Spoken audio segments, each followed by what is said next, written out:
అందరూ ఎలా ఉన్నారు? అందరూ బాగుండాలి. మనిషికి సంతృప్తి అనేది ఉండాలి. అప్పుడే ఆనందంగా జీవించగలుగుతాం. నేను నా 65వ సంవత్సరంలో నేను ఇండస్ట్రీకి వచ్చాను.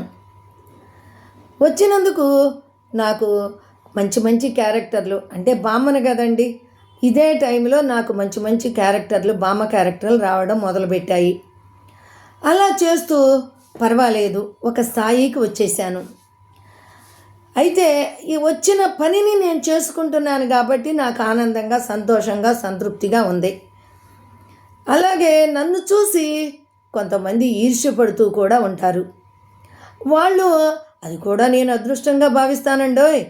ఎందుకంటే ఓహో, వాళ్ళకి లేని టాలెంట్ నాలో ఉందన్నమాట, పర్వాలేదు అని అనుకుంటూ సంతోషపడేదాన్ని. కొంతమంది నాతో చెప్తారు, అమ్మ మీ గురించి ఆవిడ ఇలా అంటుంది, ఈవిడ ఇలా అంటుంది, ఆవిడ ఎర్రగా బుర్రగా ఉంటుందని అన్ని అవకాశాలు లాక్కుని పోతుంది అని అంటూ ఉంటారు. ఓ పోన్లేండి, వాళ్ళకి అలా అనిపిస్తుందేమో అని నేను తప్పుకునేదాన్ని. అందరితోటి నవ్వుతూ అలాగే ఉన్నా కాసేపు సంతోషంగా నవ్విస్తూ ఉంటాను. వాళ్ళందరూ కూడా చాలా ఆనందపడతారు.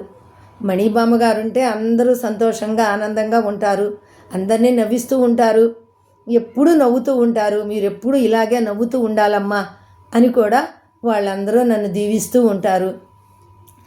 ఆ ఆశీర్వచనాలు కూడా నాకు చాలా ఉపయోగపడుతున్నాయి. అలాగే మనకి కష్టం, మన కష్టాలు ఎవరికీ తెలియవు కదండి. మనకు బాధలు ఉంటాయి, కష్టాలు ఉంటాయి, ఎవరికీ తెలియవు కదా. అలాంటి కష్టాలు, బాధలు ఉన్నప్పుడు మాత్రం ఎవ్వరి మందు చూపించుకోకుండా మన కన్నీటిని ఒంటరిగా ఉన్నప్పుడు మాత్రమే వాటిని తుడుచుకోవాలి. ఆనందాన్ని 10 మందితో పంచుకోవాలి కదా.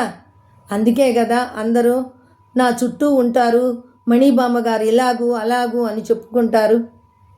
ఈ సంతోషంతో సగం బలం, సంతోషం సగం బలం అంటారు కదా, ఈ సంతోషంతో నాకు నా ఆయుష్ కూడా పెరుగుతుంది అని నాకు అనిపిస్తుంది. మరి మీకేమనిపిస్తుంది? మీరు ఒక కమెంట్ రూపంలో నాకు తెలియజేయండి.